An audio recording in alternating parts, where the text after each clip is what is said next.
I should probably count you in, but it's too Yeah, late. maybe it just. It's too late because you're already live. Welcome. Oh, am I hosting this? Are you the host or am I the host? Just go ahead. Nobody knows who I am anymore. That's okay. I'm in front of my. Whenever I do a live stream, I'm in front of the green screen and all that stuff, but I can't put a background on it because it's live. I'm still waiting for. I'm still waiting to see that we have people here. Hi. Yeah. So this is gonna be a discussion about gambling in baseball and how So we.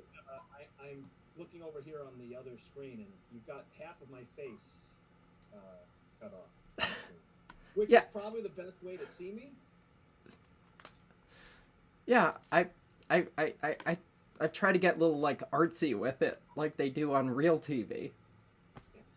Yeah, Yes. yeah. I So what are we we here for? what are we here for? Happy Oh, Father's we're here for Day. the product placement. We're here for the product placement. I see. Oh, you have one of those too? Yeah. Out West Officials. This stream brought to you by Out West Officials. Um, as join the crew. Top of the hour ad break, right? No, it's a little too early for that. Yeah, if you're new to Out West Officials, outwestofficials.com. Order the first time with Out West Officials and get 10%. Hold on. They can't hear you. Okay. That's probably something we should have worked out before. You want to take it down and go back up again? Hold on. How in the world? Unhide all vertical layout, desktop audio. Try talking. Hi, No. I'm Tim. Why is that not working, eh? You know why? It's because I'm on a Mac. Every time I try to do something from a Mac, this happens. Hold on. What is my output? Oh gosh. Aggregate device. Oh wait, someone can hear him. Hold on. Try talking again. It's best if nobody can hear me. They say that they can hear you, but you're quieter than Lindsay. My other microphone, por favor, please. We're gonna go to the high tech. Okay, can you hear? Can you hear now? Maybe. I hear everything loud and clear, but hopefully, in my old age, I've stopped talking as loudly. When you get older, you don't get yelled at as much, so I've lost my edge. I suppose.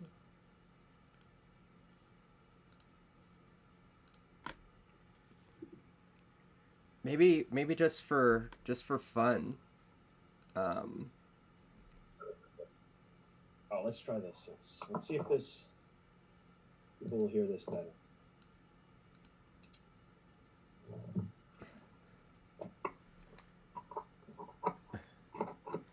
I'm trying to blast your volume, Tim. Well, this is.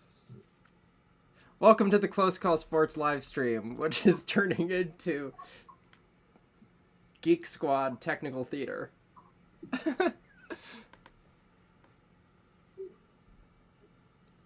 Maybe I have to blast my mic. So let me see here.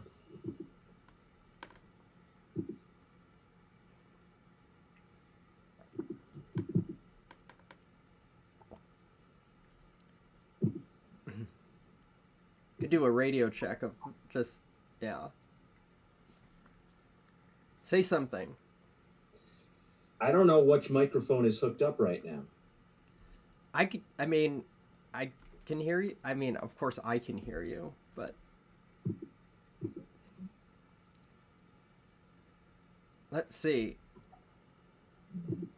Okay, we're getting positive feedback on your audio at this point, so I'm gonna go ahead and say let's roll it with that, and let's see what happens. All right. Hey, Grant. All right, let's talk about gambling in baseball, as we were supposed to do like 3 minutes ago.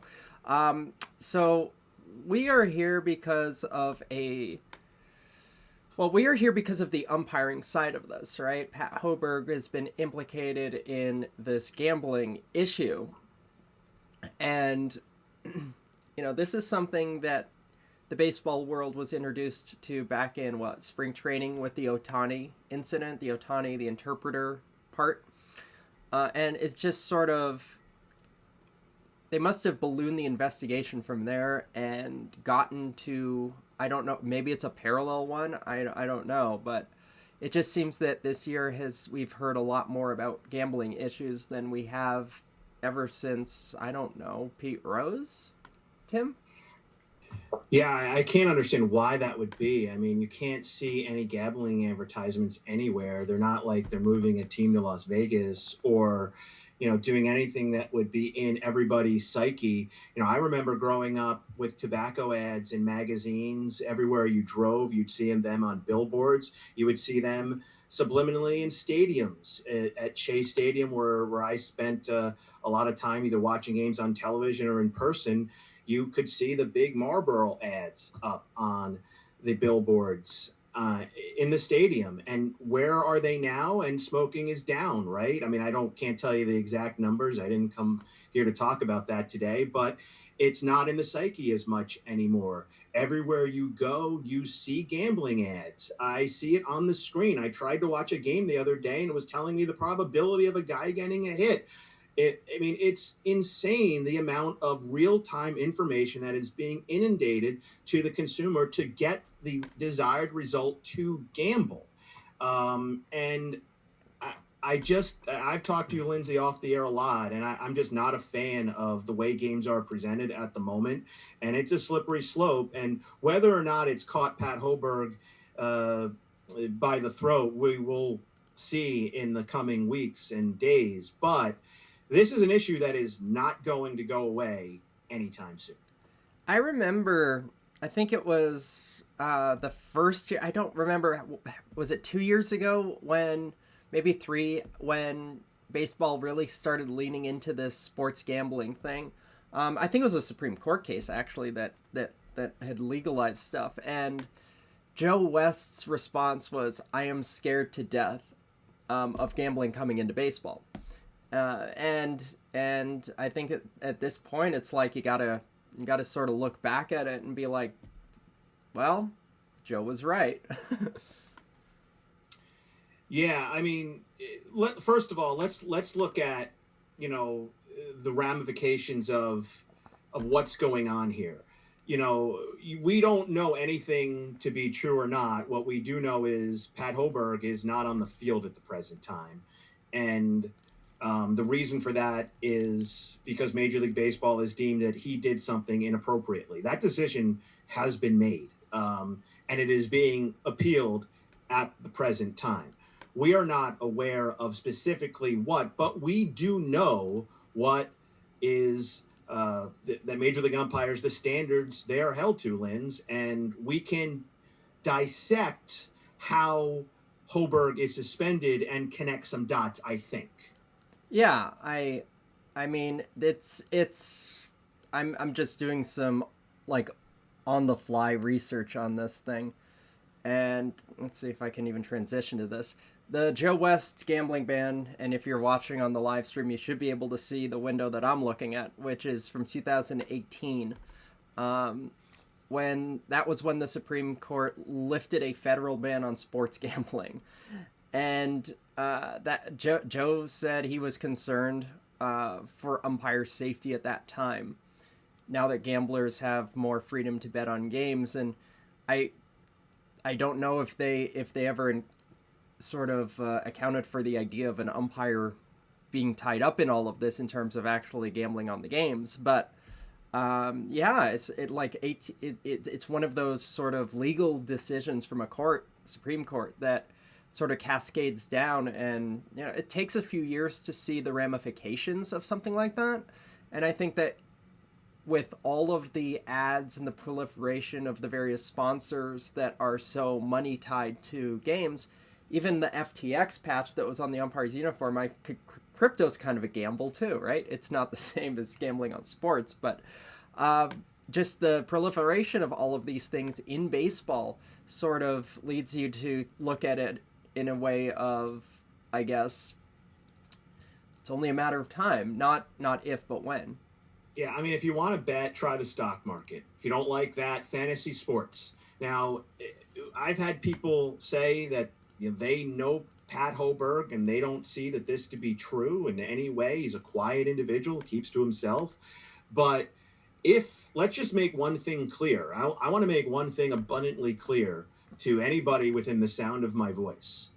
Anybody that is umpired professionally in a league, you know what's going on in that league. Even if you're injured, you talk to people like, oh, you talk to players. Oh, where are you coming from? I'm coming from such and such. Oh, where are you? Oh, they're done for the season. Yeah, they're just packed it in. You know what's going on within the league, at least a large portion of it. So while some people say, well, he didn't bet on his own games, let's just say that there is, not even by Pat, let's just use imaginary person A here and say that they're betting within the league. For my money, you're done forever. Like, you cannot do that. It's a line that should not ever be crossed. And once it is, it's a bridge too far. You deserve to never, ever work at that level ever again. That being said, if I don't know what are in the rules of, or the morality ideas, but if these people, person A, want to go bet on ice hockey or curling or whatever people are gambling on these days, or wiffle ball, then have at it.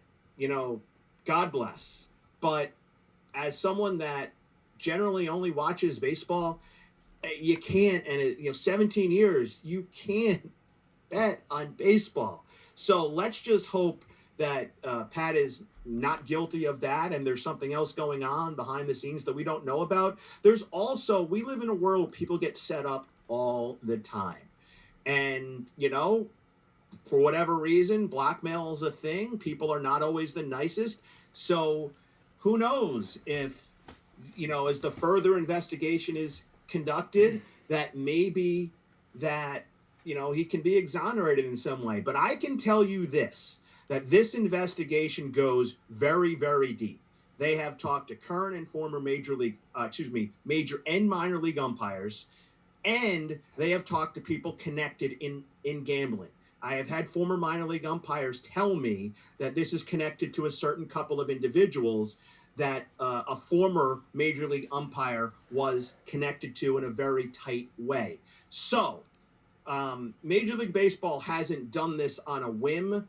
They've had Major League Baseball security conducting this investigation in depth, in great detail. So this just wasn't, oh, golly gee, Pat Hoberg went on a gambling site one day, he's going to be suspended. You would imagine that Pat Hoberg, being one of the prodigal sons of Major League Baseball, one of the umpires that gets a lot of good publicity, that people will watch because of positivity, you would have to hope that this would have some kind of kernel of truth, even if it emanates from a lie, if that makes sense.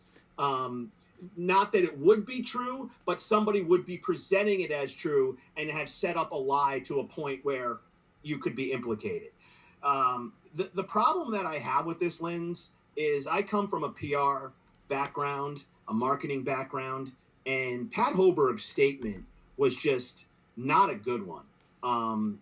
If the idea is that you want to immediately make sure that you issue a statement that says, I didn't do this, what's the first thing that was on everybody's mind? The thing that I and you and everybody that's around baseball in some capacity got texts about. Oh my God, Pat Hoberg was betting on baseball. That was what everybody was saying. So if you issue a statement, it better say, I have never bet on a Major League Baseball game. It better say that. Otherwise, your integrity doesn't matter. To just say, I've worked in baseball my adult life and, I would, and I hold it very seriously, that doesn't mean anything. And let's just be abundantly clear as well that when you're injured, and Pat Hoberg left the field last year due to injury and did not umpire in the postseason, when you're injured, that does not excuse you to go bet on baseball games. So if this occurred while that was going on, again, that would be very, very disappointing. But I have to believe, based on everything that I have heard, and I know you've talked to some really high up journalists as well, that Major League Baseball believes that Pat Hoberg did something very wrong. So one of the things that I sort of want to get clear on this is because we're in a spot where we just don't have facts because this is being tight-lipped and all of that. So we don't know for sure that Pat bet on baseball. We don't know for sure that Pat bet at all. One of the things that I posited in the initial video was, hey, this potentially maybe someone framed him. Maybe there's someone with the same name. We just don't know. It could be, but we don't know for sure because everyone's tight-lipped. And like anything else, when you get sort of a leaked story like this, it's going to be one of those things that you're going to get bits and pieces. You're not going to get the whole thing. Someone's just like, oh, this umpire's out on leave because they're investigating or discipline or whatever. We're in the middle of an appeals process. This is not done. So we don't know the facts of the matter because we're not there yet. At one point, maybe we'll get this to come out in the future, but for now, we just don't know. And it's a difficult spot to be in because, you could get through this whole situation and the outcome could be that the appeal gets sustained. And if that happens, it's like they absolve the umpire of wrongdoing. Well, it's like anything else these days that gets out there in the court of public opinion, and you have all of this going on, and we're talking about it. And I'm trying to be very careful to say we don't know that this umpire did anything wrong because we don't know. And the problem is that the story's already out there. So a question will get put in. It's like, I've talked in the past about the Angel Hernandez reputation piece. He gets maligned whether he does something bad or not, right? It's like people assume that he's wrong because he is who he is. And that's just how it is. The court of public opinion doesn't seem to care much about facts of the situation. And so all I'm saying here is we don't know the facts of the situation right now. And at some point we will learn that, and sort of part of the purpose of me getting on this story and actually commenting on it, because if this thing is going to come out there from all the legacy news media, then I think that it's important for us as CCS, the actual umpiring community, to get in on it as well. Even if we don't know for sure what's going on, at least we have a perspective on it, and the perspective right now is we don't know what happened, so withhold the judgment because we just don't know yet. Well, let's just talk about something else for a second. We've talked about this on the phone, is that everybody says, well, we need an automatic strike zone. But why do we need it? The strike zone percentage of correct calls is at an all-time high. You now have umpires cycling into the system that have worked against the computer, battling it for their entire adult lives. They're very, very good. Most are very, very good. And the ones that aren't or that can't translate to the big league level generally get siphoned out and get moved away. So if umpiring continually is getting better, then why would you be looking for an automated strike zone? We have found our reason, folks. This is the reason. Just the hint of impropriety, the idea that a Major League Baseball umpire could be compromised, could change an outcome of a game based on maybe owing somebody money. That's the idea of why there would be an automatic strike zone and why, this website was the originator of the challenge system and why we were talking about it going far back as 2017, because the idea is we need to keep umpires relevant. And just an automated ball strike system where catchers can go Olay and let the umpire sit back there and be target practice all day, because you can't do anything to call a pitch 4 inches off the outside corner if, no matter what, because it's just going to get overturned anyway. That idea is gone if you just have that system. There is no camaraderie, there is no communication, and we live in a world with decreased communication day by day. So this was very important to me specifically to make sure that communication continued in this challenge system. But if anybody is wondering, are my eyes wrong? Is umpiring getting better? And why are they talking about a challenge system now? That is the reason. Don't let anybody lie to you. The idea is that it's inevitable. We're going to have umpires that are compromised. I've been told that by people at high up places. So that's the reason. It has nothing to do with whether umpires are good or bad. And that, my friends, is the world we live in. It's a perception thing, right? Like I remember doing that article back in 2019, right? Yeah, about fixing the strike zone, the challenge system proposal, and we had that before the majors did, and we know that they watch them. So hi, random MLB office person who's watching this video, but and they are, and if they're not right now, they will be. But yeah, we had that, and the idea back then, we didn't have gambling on our radar back then, because why would we? The Supreme Court decision that lifted the ban was fairly new at that point, and we didn't have the extent of the FanDuels and the DraftKings and the other bet bankruptcy websites or whatever they're called out there. So we had come at this from a position of, okay, so we're talking about technology. We have this box on the screen, it goes way back to, I think this goes back to like Selig in the early 2000s with Questec and why they went with Questec instead of the, what was the old Secra system supposed to be, like the actual training thing. They went with an evaluation tool rather than a training tool. We have a whole series of videos on the history of this, but,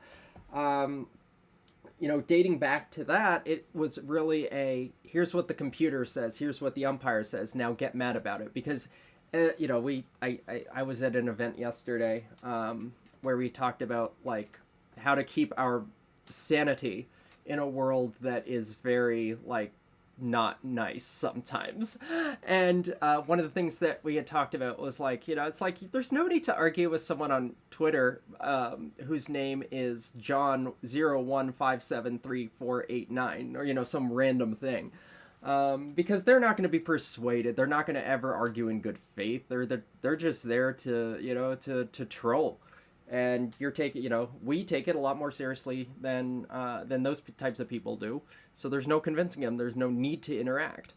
And, part of that is just like, so when it comes to like the electronic ball strike system, we're looking at the technology. We know that there are so many people that, it'll creep into the mainstream of, oh, the umpires are different than the computers and whatever. So we thought, split the difference. We have replay review in place. Let's work using that framework to come up with a challenge system in a very similar way. Three strikes, 3 challenges, right? So we can do that, and that was the motivation. It had nothing to do with like, oh, integrity gambling.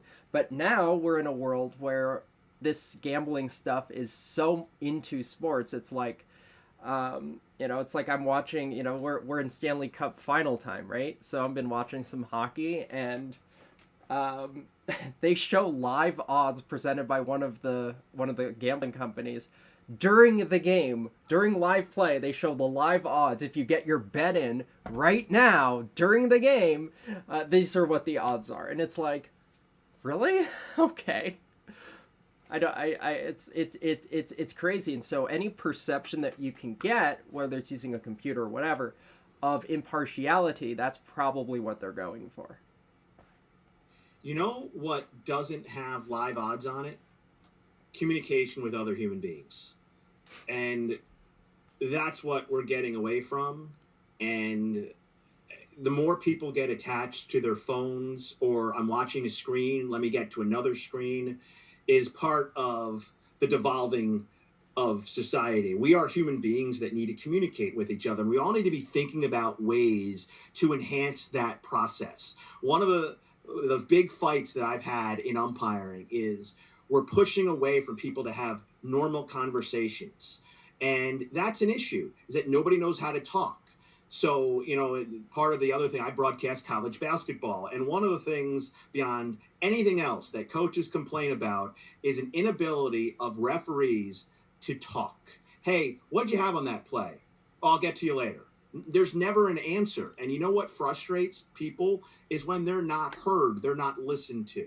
So we need to keep the communication train going. Whoever you know to talk to, there's going to be automated balls and strikes. Make no mistake about it. It is coming. Just tell your local congressperson to keep the challenge system at the forefront of their minds. Yeah, because MLB's still operating on antitrust, which is how you get Congress involved in the sport. Which it's been a dual edge, right? We got Congress was super involved with the Mitchell report because MLB's still subject to congressional stuff because of antitrust. But that's the one, and then the other one is they're in some of the lawsuits that we get, and I still have to analyze the Cooper v. MLB minor league suit alleging some sort of discrimination or wrongful termination. Or whatever there are some really interesting details that we've learned in that case as well. That complaint was something else, and can be read by anybody. And it is very interesting. Some of the things that were in that complaint. Now, anybody can. We should say all these are alleged. These are allegations, right? Anybody can do a complaint like that and say anything. I could say, I'm complaining about, my neighbor because his roof annoys me or something of that nature, right? You're in the law field, so this is more up your alley, but yeah. Oh yeah, no, you can I remember it's like when I was a kid. The first time that my parents trusted me in the grocery store with a shopping cart, it was, now don't be careful not to crash into other people because they might sue us. That was that was the thing. You weren't brought up litigiously. No, not at all.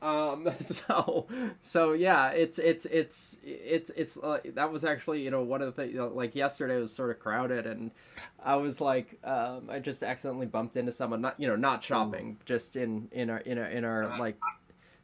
event, it's just a pride event, but it was, the joke was the joke is everyone's conscious of the litigious nature of where we are, in this world. So yeah, I always found it fun to try to take off a grandmother's right shoe as you were pushing around a shopping cart. I think if you could do that and have her not notice, especially if she could take a few more steps, then you were basically magic with the shopping cart. And I was lucky enough to be able to do that a few times. So in regard to what the restrictions are on umpires, and this gives me a great opportunity to now scrub through this video and to look for the Rule 21 stuff. And yeah, here we go. If you don't mind looking at this random picture, that would be that's your dog, Tim. If you don't, anywho, yeah, what was I saying? Okay, so yeah, what I'm doing right now is I am working at a feverish pitch to pot up this look at this is what the MLB umpire manual says about Rule 21, which is the gambling. It's Article 9 Basic Agreement, Rule 21 of the Major League Rules. It applies not just to the umpires, but to the players as well. And specifically for umpires, because the umpire manual tailors it to umpires, if you bet on a baseball game in connection which you have no duty to perform, you're ineligible for a year. If you bet on a game where you do have duty to perform, it's permanently ineligible. So if you bet on your own games, you're done. And then any bets with illegal bookmakers, etc., are subject to commissioner discretion, effectively. So, it's like illicit bookies and stuff like that. So what we're looking at is, we're looking at don't bet on baseball or you're going to get penalized. But the way that I read it is you can bet on other sports as long as you do it legally, like through a legit source. And if you bet on anything using an illegal bookmaker, then that's also subject to discipline. So I guess that I would suppose that, like, you know, this is something that is so black and white. You know, we talked about it, that on the clubhouse, like in the umpires room in all of the different stadiums, there's a little poster on the wall, and it says, "Don't gamble." You know, it's like Rule 21 is on the wall, and and all I have is stock footage of the sign that says "Umpire Locker Room" with the braille on the bottom. But it's set. You know, they have the policies everywhere. You can't miss them. So I just don't. You know, it's like it would be silly, I suppose, that, you know, it's like I mean, also I look at it from a point of view of saying that it's silly and all that, but then again, it's, you know, it's an impulse, right? It's more than silly. So, you know, it's like people can be addicted to all sorts of things, and gambling could be one of them. You know, that's why in the little small fine print it says, "Call this number if you're addicted to gambling," but no one ever sees it because it's in the small little fine print at the bottom of the screen. So I can, you know, it's like if that's something that, you know, it's like, why the temptation is in every stadium. It's, you know, even if there's a sign telling you not to do it, there's a sign, you know, there's a 500-foot sign in the outfield, 500-foot, 100-foot sign in the outfield telling you to do it. So, you know, it's kind of conflicting. So in major leagues, there are 4-person crews. I mean, now we get into an existential situation. Is playing hearts for money gambling? I mean, I know that there are crews in the big leagues that have played spades or hearts or cribbage or, you know, I mean, setback if you're from Connecticut, you know. I know those games have been played in the locker room. I know they've been played for money. Is that gambling?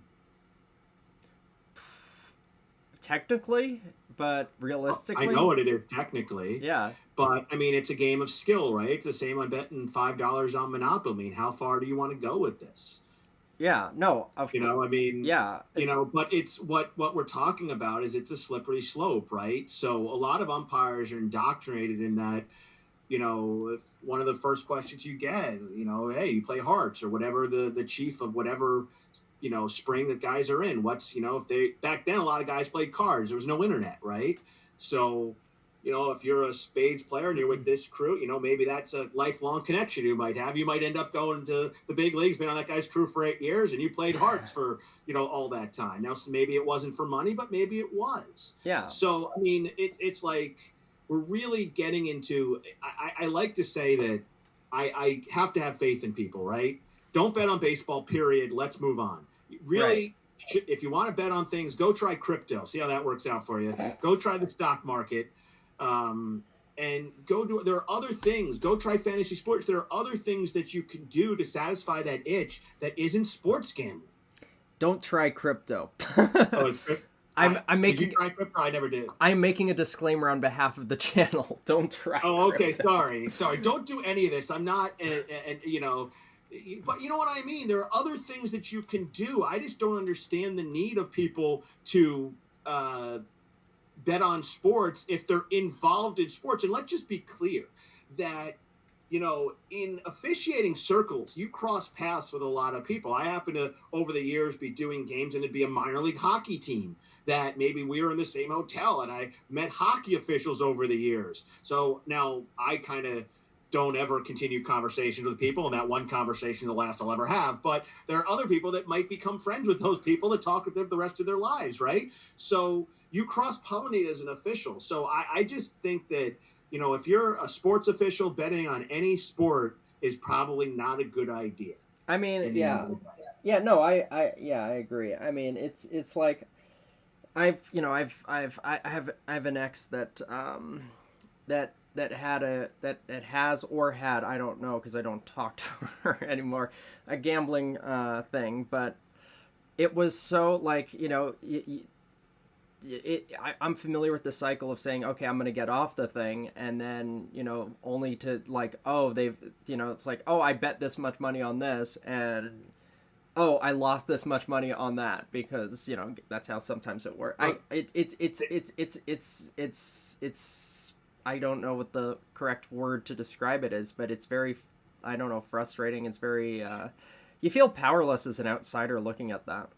Yeah, and I've been around, not on my crew per se, but I've been in leagues with guys where people would, you'd hear from another chief and they'd be like, oh, I stopped for scratch cards for this guy. He's addicted. Like, and it might not be a gambling thing. It might just be oh, I've got to do that or whatever, right? So we're just creating a lot of people that are going to be addicted to, and it is an addiction. This gambling thing is an addiction, and this is just, we're just scratching the surface, right? Because there are still, while there are legal betting sites, there are still people that are doing this with the sole purpose of trying to be able to get the hooks into you. Yeah. And if they can get the hooks into you, then you might be under investigation. So if I can be clear about one thing, that if you are going to gamble out there, don't do it with somebody who is not doing it legally, who might be able to take your career down with him or her, I guess, as the case may be.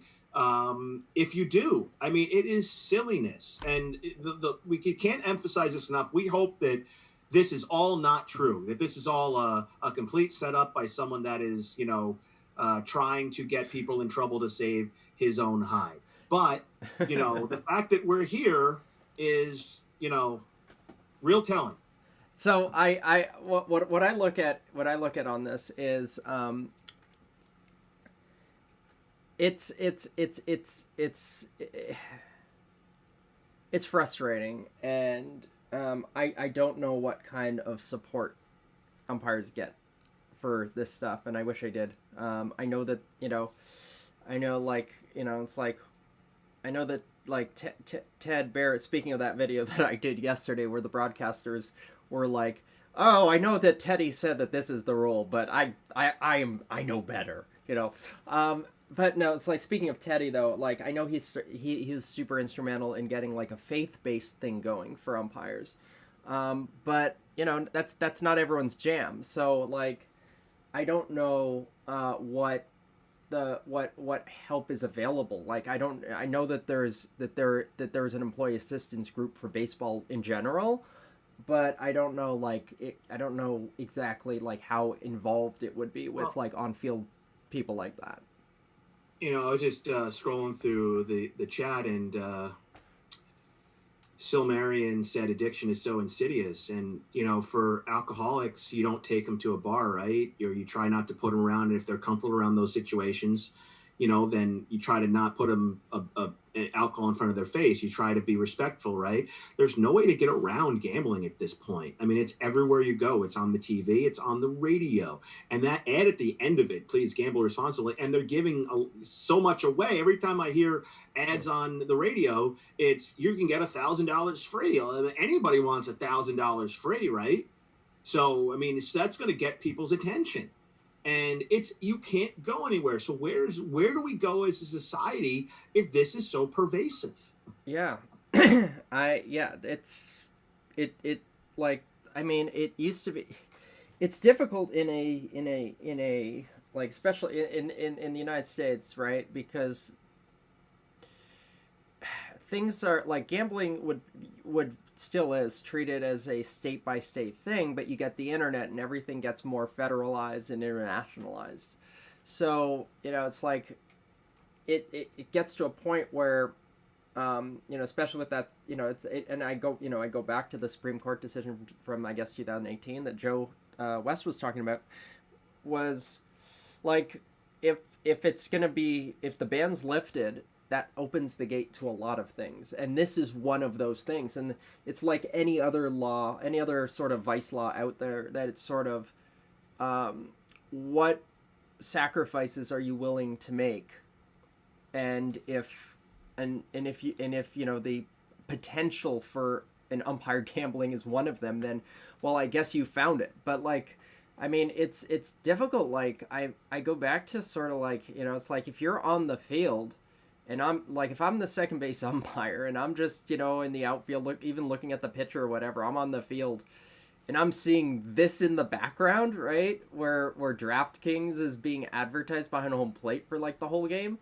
That's kind of bad. So Yeah, um, and I can't tell you too, like, because I'm not in this world, but I know that it was legal. And I'm in New York, based out of New York, right? But in Jersey it was legal, but New York it wasn't. I'm not sure where New York stands at the moment, but so people would go to New Jersey from New York to bet because it was all based on IP addresses, right? Or now people get VPNs and place themselves in New Jersey. So that's what people were doing. So when I say it's everywhere in my area, in the number one media market in the world or in the United States, it is everywhere. You yeah. can't go anywhere. But J Pup just said in the chat that it's not everywhere because it's not where he is. I don't know where he is, but or she, as the case may be. But You're so forgetting there might be they. states or markets that there might be states or markets, Linz, where this isn't going on. But I can tell you, as someone that lives in the number one media market, that it is going on. And there's two things that you get on TV, radio: political advertisements and fantasy sports. And I don't want to say any companies because they're not sponsoring us, but I will say out West Officials and outwestofficials.com, Out West Crew for 10% off your first order. They do not offer a gambling service. Someone asked earlier if I gamble at all. Not, and no. I mean, part of it is I just think, you know, my personality doesn't lend itself to that. But there are people whose personalities do, right? And you know, that's where these things prey on. And you know, it's like there's you know, there's good and bad about everything, and you know, there's some good things for different personality types, and there's bad things, and you know, and it's like, you know, what's the duty of Care for Society to sort of not have this happen? But I look at it as a very like, it's black and white. It's in you know, you anyone who works anywhere would know, right?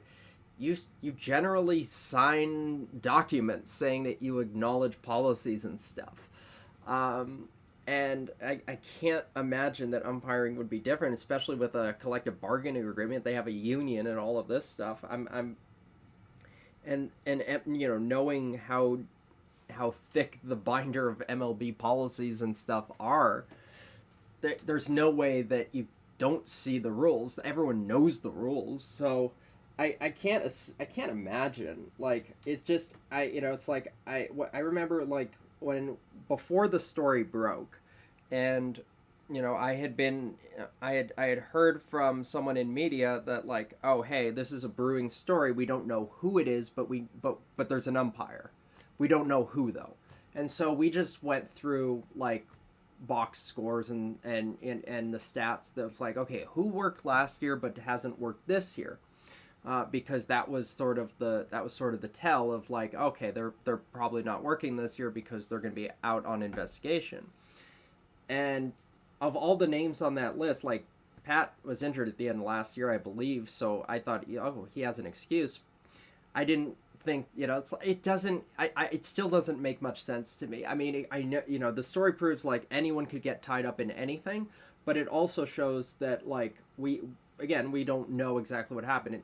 Is it because Pat has an old account on some website that he hasn't used for 5 years, or 10 years, or however long it's been? I don't know. We just don't know what the story is at this point. The I guess the discussion point here is, like, it's going to happen. It's eventually it will happen, whether it's happened now or not for real. Like, that could go either way. I don't know. We're not there yet, but it's going to happen. They keep hammering everyone with these gambling things that you're gonna just mix it with the right, you know, you're gonna mix it with the right types of ads and environments that are sort of encouraging this, and the right person who would be susceptible to it, and it will happen no matter what their job is. Yeah, just checking out the live chat here, Linz. IU Tazlaz said, not legal in Missouri. However, if you're in St. Louis, you go to Illinois to place your bets. So I guess that's similarly to what was happening in New York to New Jersey. Mr. Danny J said to me, I imagine being based in New York, I have heard of NYRA or even NYR Bets app. You would be mistaken. I do not have apps on my phone. If you know me, I had a dumb phone for a very long time. I do not put apps on my phone. I am just kind of one of those people that doesn't live on my phone. It's not really a major part of my existence. I can vouch. So, I can vouch that before we started the live stream, we must have spent half an hour trying to get Tim to post the message to Facebook advertising that we're doing a live stream. I took care of Twitter, but yeah, I'm not on Twitter. And I'm in the media personality world. So, I'm just one of those people that just kind of goes about my business and doesn't really. Honestly, it's healthier for you not to be on Twitter. Look, I'll call it X as soon as Elon restores the policy on dead naming. But Twitter's not exactly a good environment, especially now. And people say some terrible things. And again, it's that. You can be totally anonymous on the internet, and it was sort of always that way, but there had been more of a push, especially with the early Facebook, early Twitter, to actually getting your name out there associated with your stuff, and now we're more at a place where we have you have the bots, and you have just anyone can make any fake thing. You can have burner email address, sign up for whatever, VPN, and all of the other stuff that masks identity. And people can just say some of the worst things, and that's sort of I try to stay off of that, other than putting up close call sports tweets and stuff. So a couple people don't believe me. I don't have any apps. I do have a map app because my wife got sick and tired of, this is why I have the smartphone in the first place, of telling me, no, you've got to take a left there. And I was still on the old Garmin stuff. So yeah. She got tired of me calling her last minute to correct my wrong turns. And I got sick of having that giant atlas in the car still. So, yeah. But we're way off topic, aren't we? What were we here for again? Something like ice cream? Oh, happy Father's Day. Welcome to the Close Call Sports Father's Day celebration for those who celebrate. And no, gambling in sports. This is something that I think, we had talked about this, and I remember that we talked about the Tim Donaghy and NBA situation, and you made a good point about the rankings and accuracy or whatever. Yeah, I mean, I believe, and again, the years, it's been a while. I think Tim Donaghy ranked third that year on the rankings. So you can be really, really good and, mask games and that's the real problem, is that you can be that good, and I think you can disguise it, because when you're a robot and okay, I think that pitch is in the borderline zone, you could call it one of two directions. And I think that umpires are getting so good, especially these young umpires who are routinely pounding out 98s and 99s and 97s, and generally the only misses is because a catcher messes something up, or there's a late setup, or there's something unusual that catches them off guard maybe just once. But over time, these umpires are just getting so good calling balls and strikes that there's really no need for any automation going forward, if you just give this process time. So why are we talking about a automated system more and more and more? I think this is a large reason for it. I agree. This is one of those subjects that. This is one of those subjects that reminds me so much of some of the just non-sports related stuff, just automation that's creeping into other aspects to sort of reduce human elements in just other industries as well, right? Yeah, I mean, sometimes you're excited about it. I mean, I grew up in New Jersey, the toll booth capital of the United States of America, And I mean, every toll booth, you wanted to throw the money at the guy. I mean, if you handed the money, they would act angry. And so there are some elements that, not dealing with toll booth operators, sorry if you know one or were one, but yeah, that was kind of, something that probably helped people and improved their days, right? But overall, the automation and going to a non-communicative approach doesn't work for a blossoming society.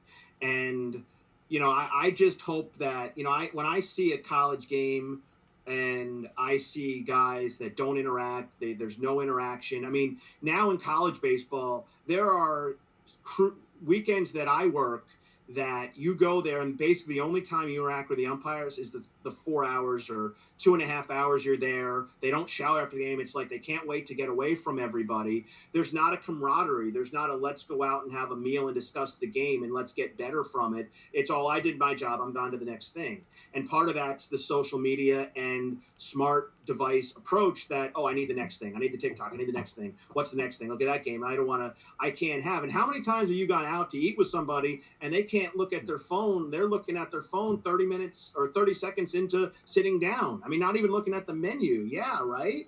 So I'm just of the approach that, man, I don't know how to do this from a global standpoint, but I know from a baseball perspective that a great way to get us to keep interacting is to have a strike zone that's still relevant for an umpire to call it. What was that? I was looking at my phone. So, no, yeah, having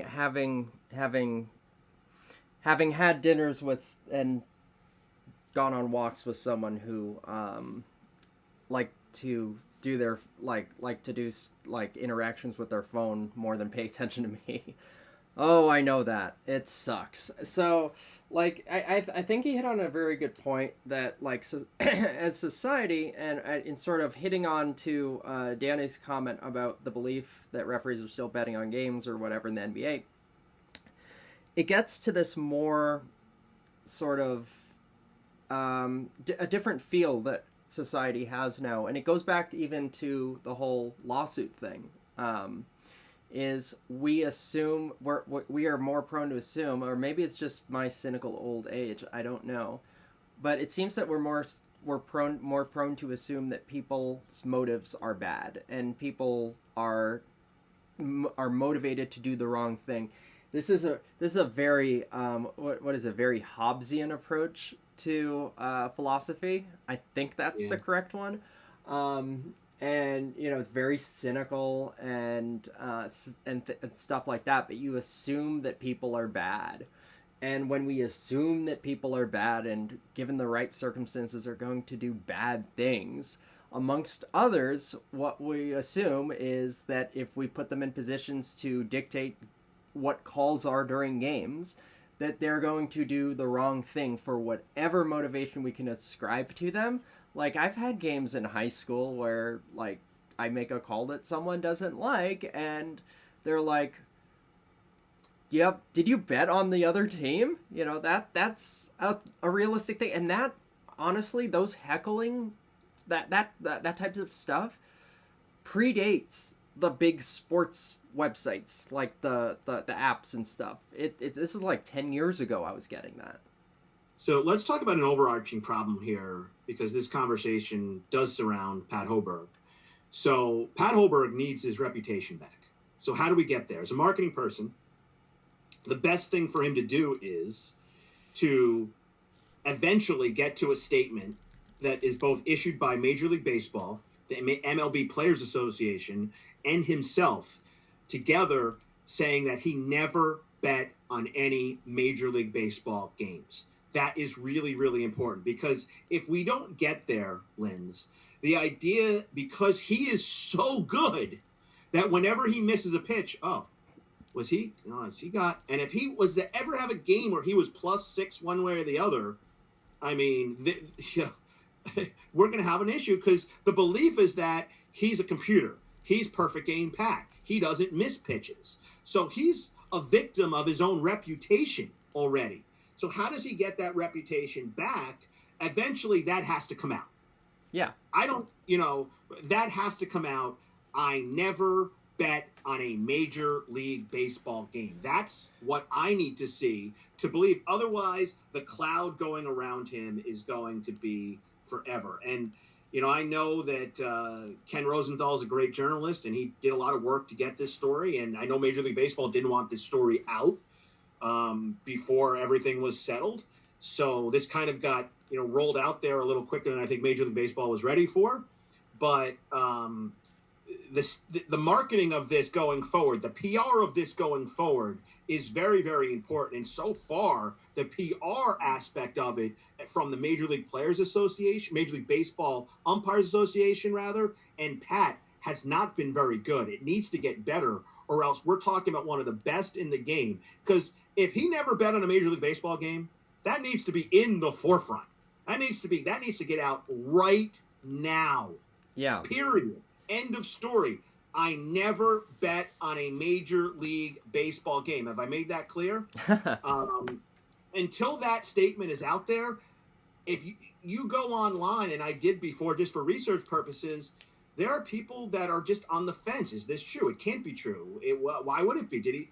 And there's nowhere in there that says he didn't. And that non-denial was enough for some people to kind of latch on to. There are others that are fervent going, there's no way this happened. But the bottom line is nobody knows.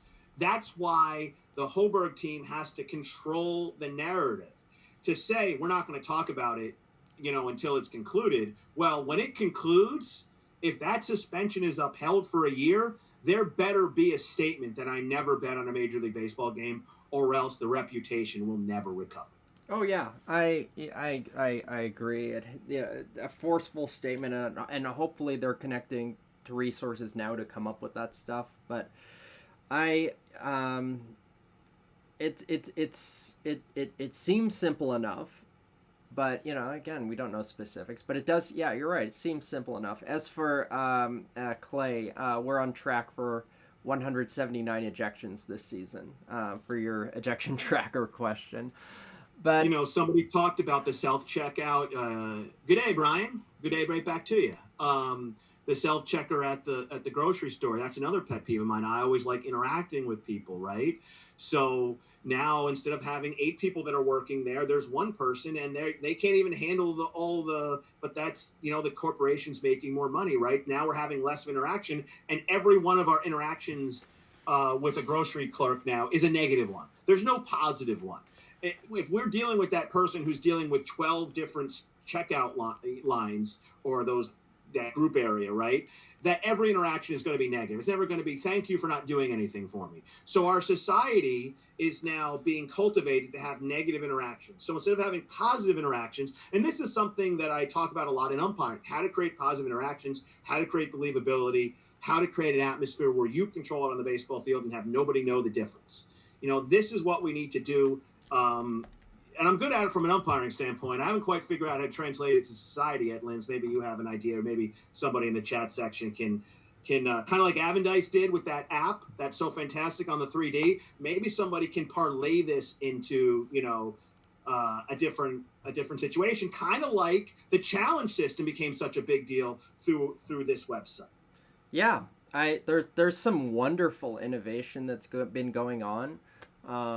On our website, throughout baseball, there are a lot of very talented people out there who are follow the game or even in the game or whatever. And yeah, I mean, at some point you have to drown out the noise because there are some suggestions that aren't super helpful, but there are a lot of things that are really cool out there. And it's sometimes it just sort of seems like the innovation sort of is very gatekeepy. In a way. Like, I'll put it this way. Do you remember back when they first were doing replay testing, and they're like, we're going to put a camera in the foul pole and to do fair foul? And whatever happened to that? I think some people were throwing some stuff to the wall hoping it would stick. I remember some people talking about, we should put a laser in the middle of the foul pole. Like, okay, yeah, we're going to direct ultraviolet light up to the infinity for a play that happens about in a stadium like once a season. So, you do have to officiate or make decisions to the greater good.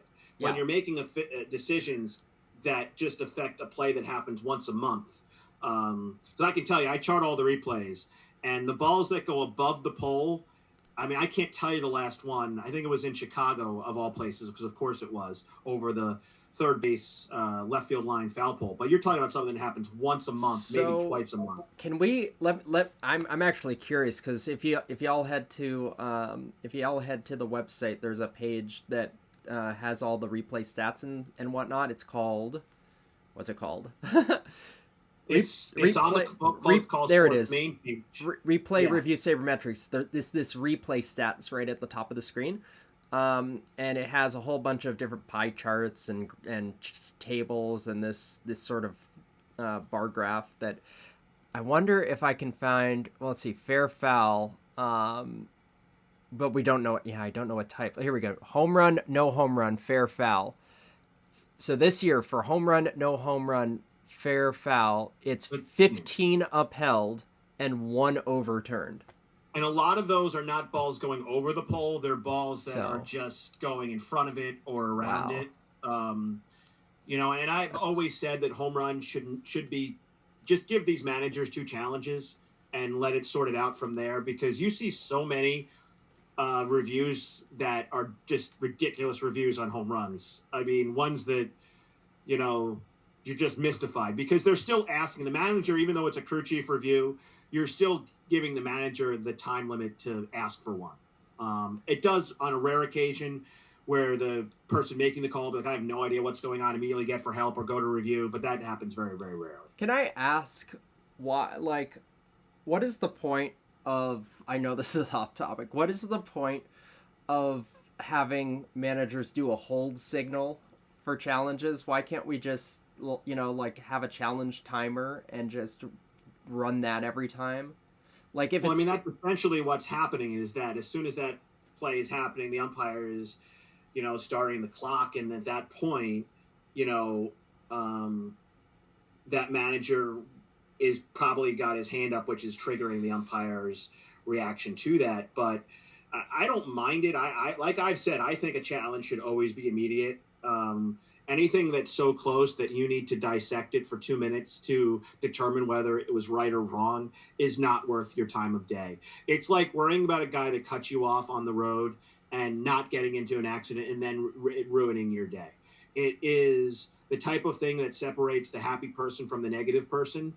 And, you know, if you're going to think that everything should be right in the world on a baseball field, then you're not going to be living a very happy life, because that's just not the way life is. Now, as far as the egregious error, the ones that I think could be corrected, a cross up, the catcher hops up, there's a stolen base, you know, anything of those, of course, nobody wants to affect a game of that outcome. We're talking about the play that, you know, maybe he slides off the base and, you know, it took the 6th look to be able to determine it. I mean, if we're really microanalyzing plays to that degree, there used to be, what's the idea of the play? Common sense and fair play. If the idea before we had replay is, if you have the runner safe at home plate and his legs above the plate, and even if you know it, call him safe, because without replay, that's just going to look safe. And if you're on a 3-camera setup, don't worry about it. Now with replay, you have to call guys out. So guys are over officiating, guys are pressing a little bit more. And I think that makes the game a lot less fun and a lot more difficult and a lot more stressful. I can tell you firsthand that there are umpires at the collegiate level, at the top level, that have retired due to stress. And that's really saying something. If you get to the top of your field and you can no longer handle it due to the stress levels and just being micromanaged to the point where it's getting to the point where it's affecting your personal life, then absolutely get out of it, because it's not good for your mental health. But we really have gone down the wrong path if we're breaking down these types of things to that degree. Yeah, I look at things used to be so simple, right? I look at the rule book, because this is very much related to the way the rule book is, because the rule book was written a long time ago and a lot of rules came in since, but they don't talk about, like, for the strike zone, I always use this one. When it talks about the hollow of the knee, it doesn't talk about the front knee or the back knee, or is it the average of them? It just says hollow of the knee. So like when a batter's in their stance, oftentimes the back the knee will be lower than the front. So what do you use? Like, what is the hollow? Because I'll look at a replay. I'll show the replay of the pitch coming in, and you'll get a strike call, and it's below the front. It's below the front, but it's above the back. And when it goes over the plate, it's above the back. So are you saying the strike zone's not a cube? Like the strike zone's two-dimensional as presented on television, but most times, are you saying the strike zone's not a cube?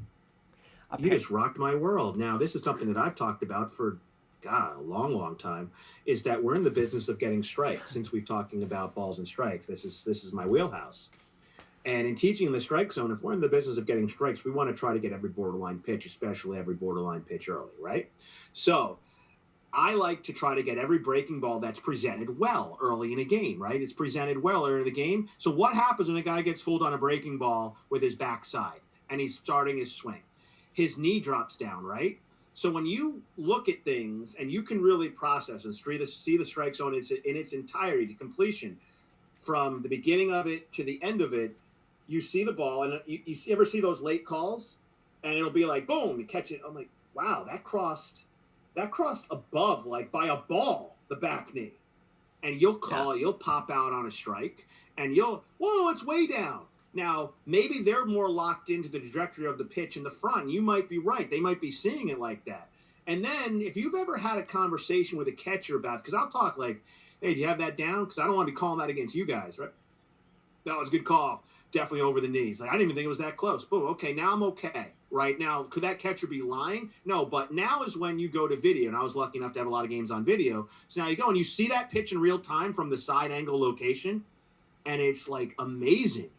You can see it, especially in this place where I umpired in Sussex, where they'd always have the side view camera. You can see the batter knees like this, and you can see the pitch on plane miss the bottom knee on the front and hit the bottom. So now we're at a philosophy standpoint.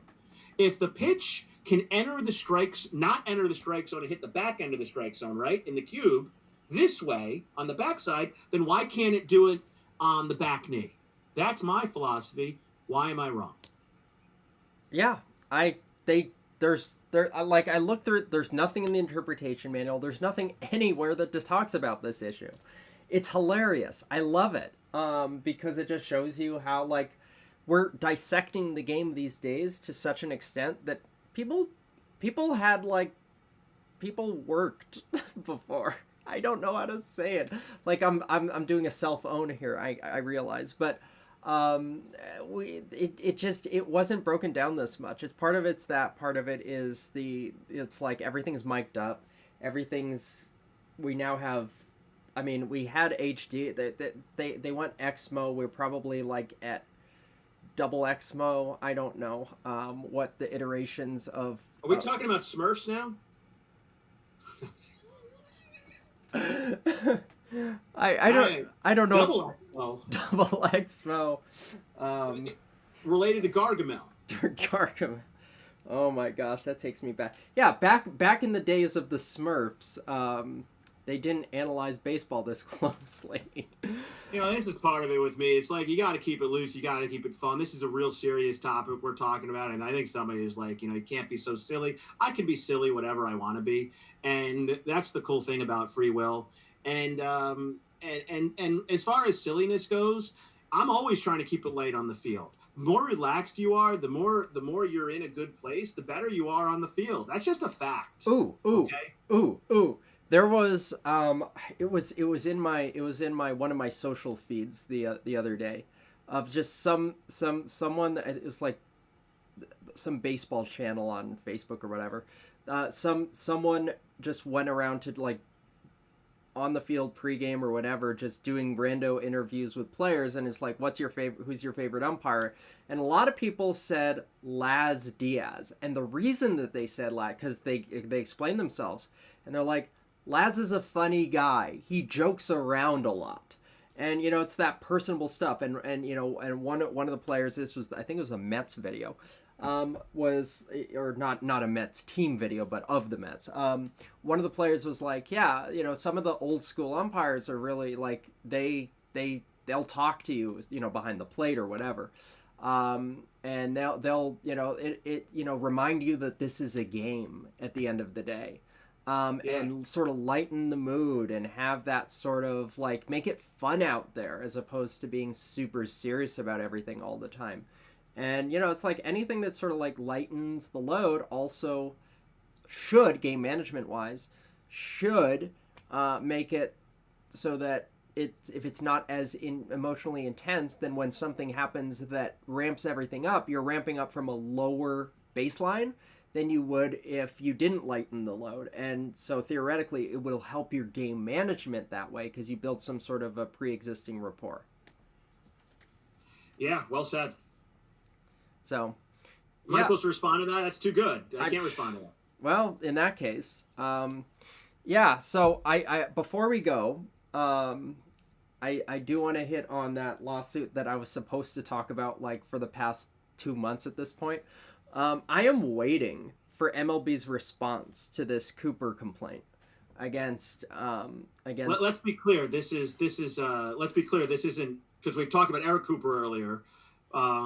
This is not in regards to that. This is a minor league umpire that has issued a complaint towards another minor league umpire. Just want to make that clear to anybody that might be just tuning in. Yes. This is not Eric Cooper. This is May he rest in peace. Yeah, this is I believe now released umpire, if I am looking at this right, by the name of Brandon Cooper, and I'm going to pull up the complaint. Not that it's going to be super helpful, but I'm pulling it up anyway. And we also need to be clear that this is current minor league umpire Brandon Cooper. There was a former minor league umpire who reached AAA, Brandon Cooper, who actually worked, I believe, a super regional this year and a College World Series last year. So this is he was let go at the end of the year last year, this Brandon Cooper. But this is not the older Brandon Cooper who a lot of people might know. So it's a common name too, which confuses some people. This thing is so confusing. Wait, and the complaint is a very interesting read. Oh, the complaint's a fascinating read. I mean, so essentially the gist of this, just if you've been here for us, y'all know what it is anyway. But just to sort of catch everyone up to speed, it's a complaint by an umpire from the minors that like rookie league level, that effectively what happened was, the allegations are that they, well, let me just share screen and stuff. Hold on. I don't want to like share the demonetization portions of, the complaint, the X-rated stuff, but hold on. Here we go. This one's more legal. Maybe we can put a link in the comments or in the description of the video if anybody wants to take the time and the hours to read it. Yeah, we can do that. Because I think in a lot of ways, it's very important to educate yourself. One of the things that bothered me, just to get off topic for a second while you're dealing with that, Linz, was the Angel Hernandez situation, how people misunderstood what that lawsuit was about. And one of the reasons we were so good and at the forefront of bringing it to the world was that we were reading the information in the complaints. And I think that's really, really important, is to get the information and try to present it in a fair, complete way, not just guessing or trying to connect dots when you don't have all the dots. And we don't have all the dots here, but we can tell you that this might not be the only case that is happening in minor league baseball going forward. There is some real bombshell breaking news that is going on in minor league baseball, and everybody's got to get a handle on it, and fast. So here we go. Let me set this up the right way. All right. So I'm sharing screen. Well, yeah. It should be on the stream at this point. So I'm just gonna do the very sort of legalese portion of this, which is where they do claims for relief, which are the very specific parts. It's hostile work environment because of gender and sexual orientation, and then wrongful termination and or retaliation. And So these two claims, which is basically hostile work environment and wrongful termination and or retaliation, there are 4 claims, but these 2 claims repeat. One of them's for the state, one of them's for the city, relative laws for human rights. And what we're looking at effectively is the umpire is accusing a fellow umpire in the minors. So this is where this gets difficult, right? The complaint is not against any other umpire in the minor leagues. I want to be clear about that. The complaint is against the Office of the Commissioner of Baseball, because now that MLB owns effectively everything in the minor leagues, you go to the top, which is the Office of the Commissioner, DBA, Major League Baseball, and PDL Blue Inc. All sorts of funny business names once you look into it. So in any case, what this is it's effectively the allegation is that there was a coworker at rookie ball that was harassing the plaintiff, and doing so with such dehumanizing language, homophobic slurs, etc. But the plaintiff allegedly made the league or aware of this. The defendant allegedly did an investigation of some sort, whether it's just listening to that complaint or whether it was actually going into it and trying to figure out what, we do not know. But they apparently the allegation is plaintiff made defendant aware of this. The defendant employer appears not to have responded adequately allegedly to it, and then allegedly terminated the plaintiff after the season, and plaintiff is alleging that termination was a result of either wrongful termination, retaliation, and then as well as just the hostile work environment claim for what happened in that year prior to the termination. Now, if you click into the link that we posted, there are some very, very, very specific examples, alleged evidence of what that other umpires allegedly said and did during the season that would substantiate claims of either discrimination or hostile work environment based on protected characteristics. And, it's like, I remember looking at this and I was like, this has something for everyone. And what I mean by that is the two, and what I mean, because, you can't, and I hate to say it, everyone accuses me of being political for existing, but you can't get into these types of analyses without touching on the politic, because it is political in itself. The allegations are political. They are related to a political protected characteristic. So it's very interesting because you hit basically two sides of politics with this one complaint. There's something for everyone. One of the effective allegations is that there was harassment or hostile work or whatever relative to the plaintiff's plaintiff's status as an LGBT person. And so, that hits one side of the political spectrum. But then there's another part of the complaint that says that the league has an illegal diversity quota to promote female officials. So that hits another part, the opposite part of the political spectrum. So I just thought it was super fascinating that this complaint is very, I would say, politically diverse in that sense. It hits everywhere. I just thought it was an interesting footnote. Yeah, it is interesting, but the issues that are on the horizon to me are more interesting in that I say we, it's not my job, but there needs to be a better ability to find good people and bring them into baseball.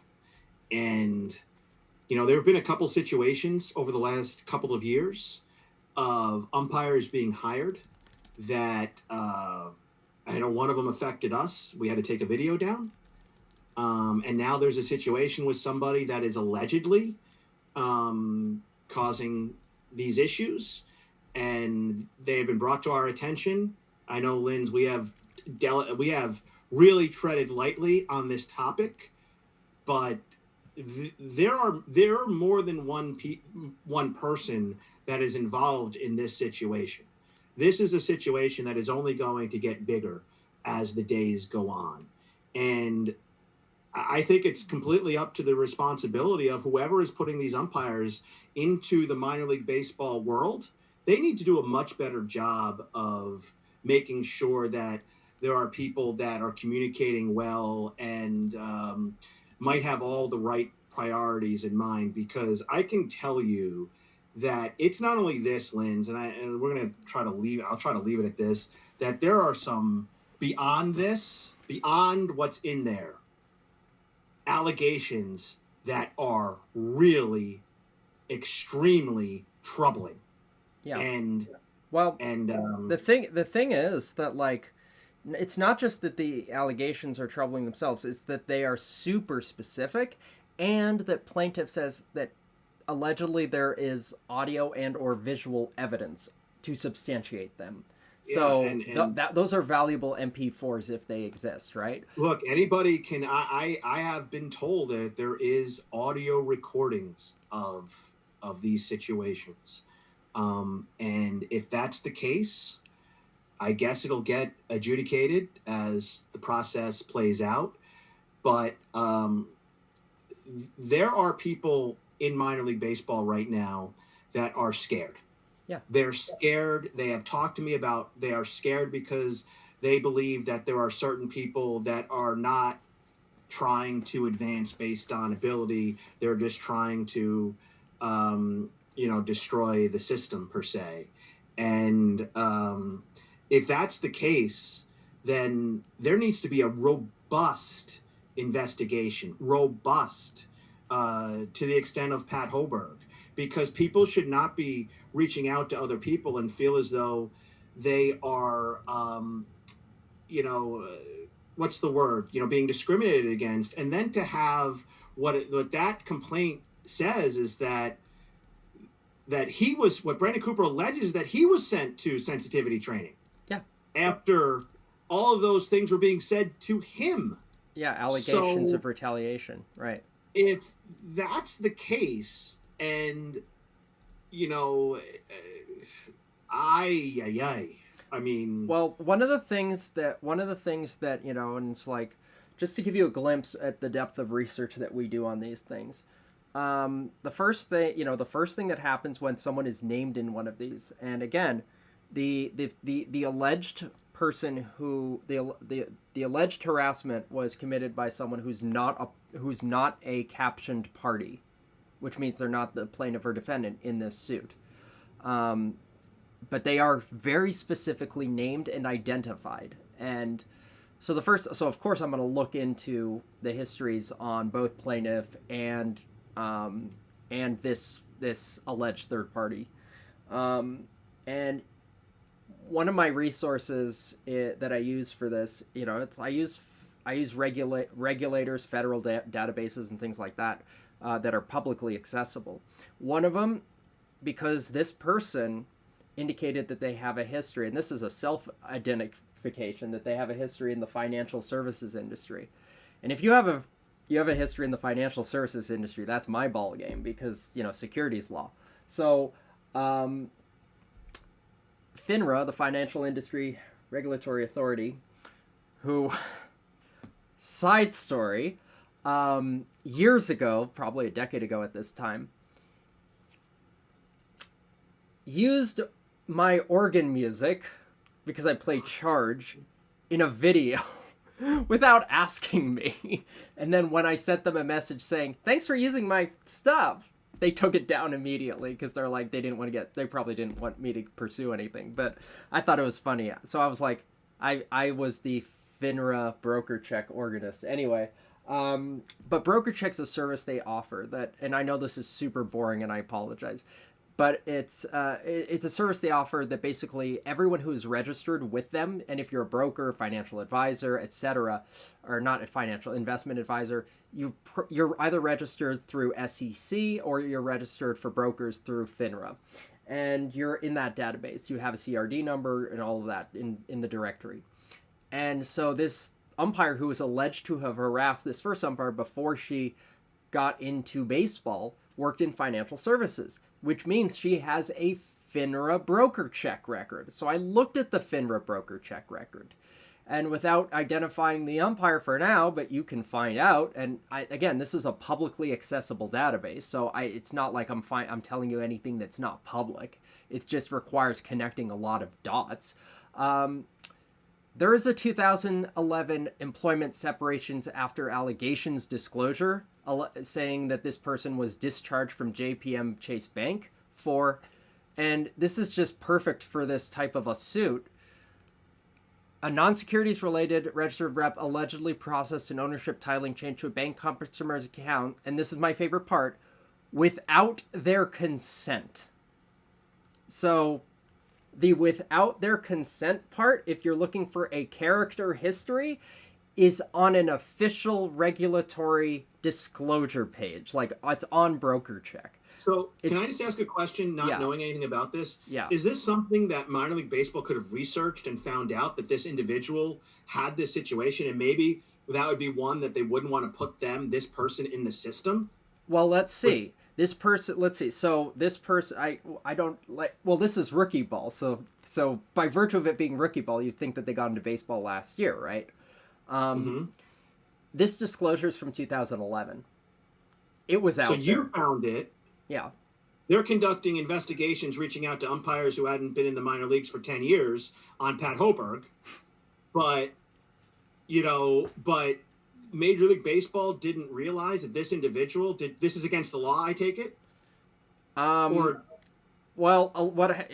It's not, it can be, but it has to be prosecuted? It's this type of a violation that's done without their consent in order to receive incentive credit. Oh gosh, this reminds me of the Wells Fargo story.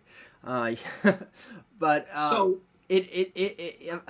effectively, this is more of a regulatory violation than a legal violation, unless someone were to have pursued and looked into it and found something much greater. We don't have any information on that. All we know is that this person, I can't even conclude that this is a regulatory violation. All I can say is that their employer discharged them in 2011. That's what the disclosure says, for processing an ownership titling change to a bank customer's account without their consent. That sounds horrible. Yeah. That does not sound like something that a nice person would do. And I guess if that's on your public record and you found it, that the CCS investigative team is better than the one that's putting the umpires in minor league baseball. Because to me, that would be disqualifying. If that was on my record from 12 years ago, that would be disqualifying. That is a major step that, everybody makes mistakes, but if you're going to make those mistakes, you can't have professional sports games under your control. Yeah, I don't know what the like the character requirements are for, like, standards are for hiring people or whatever. Because it's like, does this feed into some narrative that if we want to hit on the plaintiff, like Cooper's allegation in the complaint about the illegal diversity quota, if you want to hit into that, like, is there such a zeal to push people through the system that you're willing to overlook black marks like that? I don't know, but these are questions that get asked now because of certain things that have happened or are alleged to have happened. Well, the real truth is we haven't developed the pool yet of female umpires, and one of the large reasons of that is there's no representation. I've gone back and forth on Pam Postum a lot. We've talked about it. Been trying to figure out ways to, at the grassroots level, I'm kind of out of it now, of getting female umpires. But the way to do that now, you got to give a lot of credit to Justine Siegel. There are now young girls playing baseball, and one of the ways to get a umpire is one that ends their career playing baseball. So the idea of that's going to be something on the horizon, but there most certainly has to be representation. And baseball has done a terrible job in representation over the years in so many aspects. Getting back to the Angel Hernandez situation, when Angel Hernandez sued saying that crew chiefs were being passed over that were of color, there were 0 crew chiefs. And now when you look at things, although Angel Hernandez never achieved that status, does what is where we are today happen if Angel Hernandez didn't push that ball up the hill as hard as he did? Adrian Johnson, Kerwin Danley has come and gone already. Al Porter, Alfonso Marquez, Laz Diaz, none of them were crew chiefs before that lawsuit was initiated. So you have to give a lot of credit to Angel Hernandez. And as much as he was maligned for people thinking he was just doing this because he didn't make the World Series, Angel Hernandez did more to change baseball than just about every other umpire in it. And I'm going to tell you something else that happened that's been on my mind. Okay, this isn't going to be popular with a couple big league umpires, but listen up. Angel Hernandez retired in the middle of the season. Okay, Paul Emmel retired following that, allegedly. We haven't been gotten the official, but we believe that that's the case. And the reason we believe that's the case is because there have been 2 new umpires hired, so it wouldn't make any sense if they hired 2. There's only 1. That being said, those umpires have been, are hired.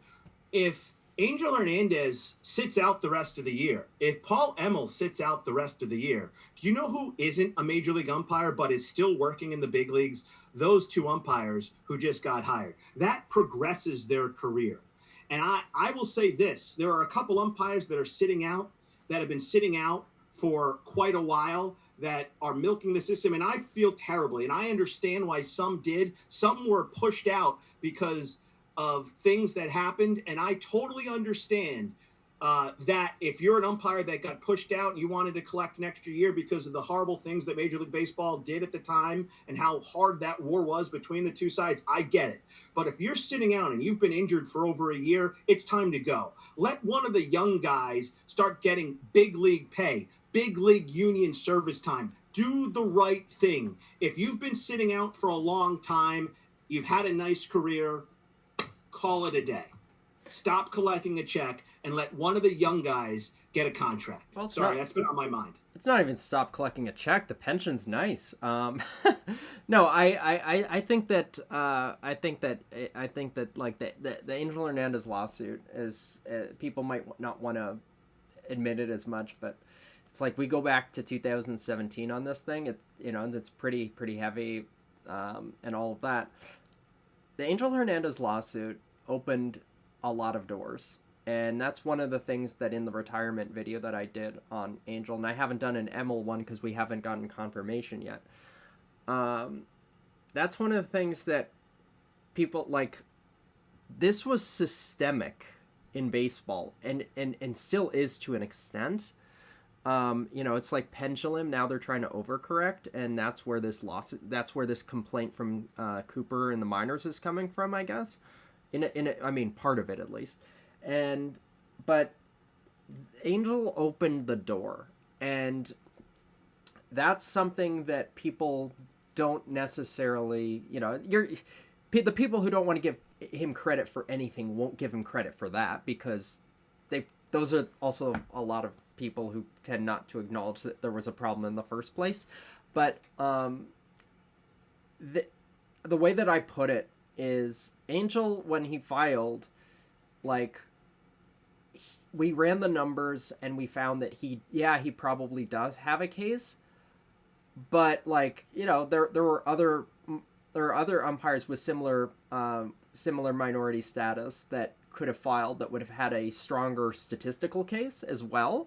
So maybe it's a correct lawsuit, wrong umpire thing that's going on. But there's, it's from where I'm sitting, it's undoubtedly the case that this has been a systemic thing.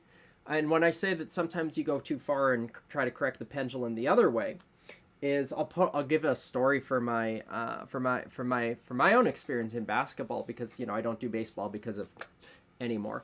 But you punch yourself in the head all the time? Oh, wait, where's my prop? Gives me flashback. I actually had the stitches of the ball embedded. I don't know how that happened, but it got That's a weird tattoo. Yeah. I see you've got it removed. It went away after a few days. I don't know. They put up like band-aids and stuff, and I just didn't remove them for a week. When they say keep your eye on the ball, they're not asking you to do it literally. I've been dedicated to the sport, keeping my eye on the ball. I should get a reward. Anyway. Go ahead. I'm sorry. So speaking of my basketball stuff, right? Because I do basketball now. Because I thought I wouldn't, I'm not going to get concussed in that sport. Ha ha. I got to a level where it's like I do like mid high school varsity stuff. No one wanted me for college or anything like that, but I do mid high school varsity stuff. More like I do high level girls side, mid boys side. Then I transitioned, and like only one or two variables changed, right? Like this is the most controlled social study that you can possibly have if you're trying to do a statistical study on something. And so after transitioning, number one, I lost my boys schedule because that's just how sexism works. But number two, I suddenly got people are trying to push me up into girls like not just community college or whatever, like D1 girls college. Wow. Because they're like, you can be like, you're not only are you a woman and they're looking for women, but you're trans, and that is such a bonus, like apparently some bonus point. And it's like nothing has changed other than this characteristic of like, I check some more minority boxes on the screen now than I used to. Like I used to check a few, now I've pretty much like I've doubled it, right? But nothing has changed except for like a demographic box or two or three. That's it. Mm-hmm. Why suddenly am I more valuable and going to be hired to D1 apparently or whatever? I don't want to do that. That's stupid. I feel like this is a really important topic that we've kind of brushed up on here, because there's a certain amount of gaslighting that goes on when we see people that might not be have the same ability. Like, no, the same ability, right? And what changed with you? I mean, this is a topic that we have to talk about, because I think representation is really, really important, right? We can't just say, well, you guys are always the best in this because, that's the way it is and no one's ever going to get because you guys are the best. There has to be an ability to be able to give more people opportunity, because that's the only way that society really works effectively, right? But when somebody goes and looks at you and goes, okay, I've made a judgment on you. You're not going to work for me because you are who you are. Now I look at you 5 years later and go, how would you like to be in some of my low-level D1 leagues because you are the way you are? Yeah. Now, change that, okay? When I was 270 pounds as opposed to 210 pounds, I couldn't work certain college, certain guys wouldn't put me on the field, right? Yeah. And now that you're a different look, so it cuts different ways. You're getting judged all the time. I'm getting judged by this shirt that I'm wearing. People are looking at me and going, whenever I do a college basketball test, I wear the best, most expensive suits you'd see. Like you would think I'm somebody else. Your shirt, so your shirt blends into the background quite nicely. Thank you. The curtains from 1979. Now, all that being said, right? Nothing now for me, something outwardly changes, but what does that change, and why are we lying to everybody and going, okay, no, now you're just better now? It really is a conversation that we all need to talk about, and it's there, right? It's all in front of us. Yeah, these are questions that everybody talks about behind closed doors and goes, oh, do you believe that happens? I'm a big believer that let's put people in positions to succeed. I've said that, I've been very lucky. I've got to train a lot of umpires. And you're not only training umpires in terms of, and heck, I'm training umpires. I don't even know I'm training them now. People reach out, like, I don't even know because of this website. But, it gets to the point where we need to put them in positions to be successful. I just found out there's an umpire that's in his fourth year of professional baseball, and he's in AAA now. And I'm sure, he skips levels, and that's great and everything. But I still believe in what Dale Scott said on our Plate Meeting podcast, shameless plug, that you need time to develop as an umpire. He said, and I think there was somebody else, I forget who it was, don't want to attribute it, that they were moved too quickly.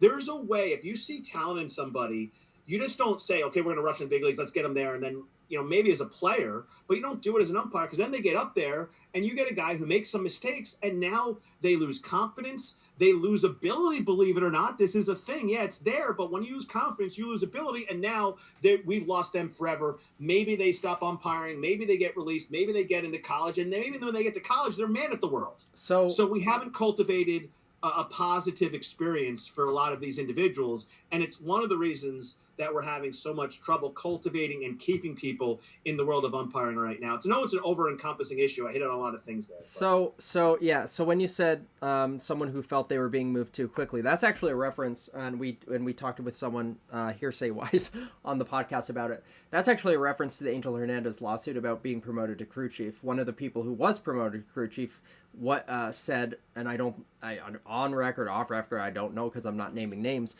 said that they felt like they were moved to apply for that job too quickly, that they weren't ready, but someone had motivated them to apply for crew chief over Angel. They got crew chief over Angel, but they felt they weren't ready for it yet. They felt Angel was more qualified. That's what that's a reference to. So, to your point, Rob, about why would anyone want to be a professional umpire at this point? I mean, you get out on the field and you can understand why you want to do it, because there's nothing like taking the field or the court or whatever playing surface, the ice rink or whatever. There's nothing like going out there and doing the job. It's exhilarating, whatever your sport is. So that's why people want to do it, primarily. I mean, and of course, trying to get to the big leagues. You all have dreams to get to the big leagues. Like, kids all want to get to the big leagues as a player at some point. For some people, that modulates into officiating. But that's why people still do it. Now, as for it's just so sort of like, yeah. When it comes to the job, though, it's like, it's like the government of all places treats this a very certain way for like federal jobs and stuff. Like, if you're applying for those things, usually what ends up happening is, a lot of them will try to be objective about it and do a points-based system. And you get on the higher list or the interview list or whatever list if you have a certain number of points, or the top tier or whatever it is, and you might and it's like the government would give points to like military veterans and things like that, and you get little bonus points for certain things. And now it feels we're not on a points list here, but for baseball I don't think we are, but and that's another story about evaluation. But it's like you get points for being marginalized, and that's and there's certain value to that, but like at a certain level when you get into the game, I don't know how helpful it is. But that said, I do also understand that there are opportunities for a lot of marginalized people. It's a very difficult thing to break into because the atmosphere itself is not necessarily welcoming for people who are marginalized. So you do need to promote them actively. Not promote them in sense of actually just, I'm going to move you up to this level just because of who you are, but making the environment more welcoming. And how do you do that? Through representation. How do you make that representation happen? Well, maybe bring people to camps before just, promoting them straight to the majors or something. But, it's like there's a difference, right? Like for me, it's like, my basketball skill set is largely the same now. Like, these are things that would happen like before I even worked a game, under the new me. I have not shown you, like, there's no indication of my ability on the court yet because I haven't worked yet. So literally there is nothing that has changed other than these demographic variables. And it's like, I understand the different treatment that I'll get, in society on the street, because society is a certain way, and it's like I understand like the catcalls and the people, it's like you're hot and all that stuff, because that's how society works. And yeah, I look better now than I used to, but for work related stuff, I some of the skills, even before I have a chance to employ them, that is where I get tangled up, because yeah, I would understand it if based on my performance after the demographics boxes have changed, because yeah, there are some ways where I'm more confident now, I'm more this, I'm more that, and if that stuff translates to better evaluations, I totally understand it. But don't like, there's that, but like just because you're excited that there's a trans person in your basketball league, that alone doesn't mean that I'm a pick me all of a sudden. Do you feel like that maybe if assigners were trying to use you and push you, that it would be more them using you, or that, because this is an interesting topic, because if you don't feel as though that your ability would allow, like your ability isn't D1 level, and that, right, as a basketball official, and you're there, and now you're working with people, and you are overcompensating, how hard would that be? I mean, I know it's hard enough representing an aggrieved class predominantly, but now if that your ability doesn't match the Pac-12, well, it doesn't exist anymore, and you're there working every 16 games there, and how hard? I mean, that's got to be an impossible situation. So like, I think we've all done games in the past that have been over our heads at some point. Like everyone who has officiated, I think, has had that experience. And so it's like, those aren't fun. I don't know how else to put it. Feeling like you're struggling to swim and keep yourself afloat in that type of an environment. It's not exactly great. I think like you could get used to it, you could get molded to be acceptable, but I rather do things, like I'd rather play the long game than the short one, right? But everyone's different. That's just how I feel. I mean, but if you're given a situation, this is why I never begrudge anybody for taking opportunity. If somebody says to me, okay, next year we're going to give you 12 weekends in the SEC, what am I supposed to do? Say no? I'd say yes too, of course. Yeah. So of course you would, because the money's incredible, the experience is incredible, and if you're a good person and you're with some other good people, then maybe there's a chance that you can get better at the craft. It's the people. So now we're going to get at something that it's the evaluation process. It's the process, right? When I went to umpire school, it was for 5 weeks, right? You're there a day early. Some people stayed a day later. You got to know people. At the end of it, it was an experience that for some people changes their life irrevocably. Now you're going to a 90-minute camp, and they extended it last year, made it a little longer. So now you're staying after lunch. So some people aren't even going to the camp. They're getting special invites, right? Oh, so yeah. Now the situation is a lot more different, because you've already eliminated a lot of the really good umpires and good people because they couldn't cut the mustard within 90 minutes. Yeah. So the process is inherently flawed. And eventually, when you continue to lower the bar so it can be stepped over, now that puts umpires in a very unenviable position of looking bad, and the profession looks bad. So what's the solution? The solution needs to be somebody, because this has now become once is an accident, twice is a trend, twice is a coincidence, 3 times is a trend. We are now to the trend stage, okay, where Major League Baseball is not doing, or minor league baseball, whoever's putting these umpires in positions that they are in, that they are not kind of looking back and going, oh, well, how did Lindsay find that? Lindsay found that? Oh, that's interesting. Maybe we should look a little deeper as to what some of these people are up to before we give them jobs umpiring in minor league. Where I came from, umpiring, the referee of the sport, that was a big deal. Like, there was no signs of impropriety, and now we got some going around allegedly bragging about what they can do if they so desire to speak up. So, I mean, it's amazing to me and this will get situated and it'll get leveled out. And that's the great thing, right? Isn't it a great world that this stuff will probably get sorted out in the end of the day? Because people that do these things, they don't do it to one person, right? They don't stop at one. They do it over and over again. And eventually you get to a point where they'll be, removed. But I can't believe that we're in this place talking about these things. I just think that we need to we've got to siphon the good umpires, do a better job of getting to these camps, talking to people, getting to know them. And if you don't know anybody at these camps, you know what happens to you? You're gone. Yeah. And then you go to a couple of them, and you know what happens if you can't get through? There's no 5-week camp. Now we're losing college umpires. What do you mean we're losing college? All the college games are filled, Tim.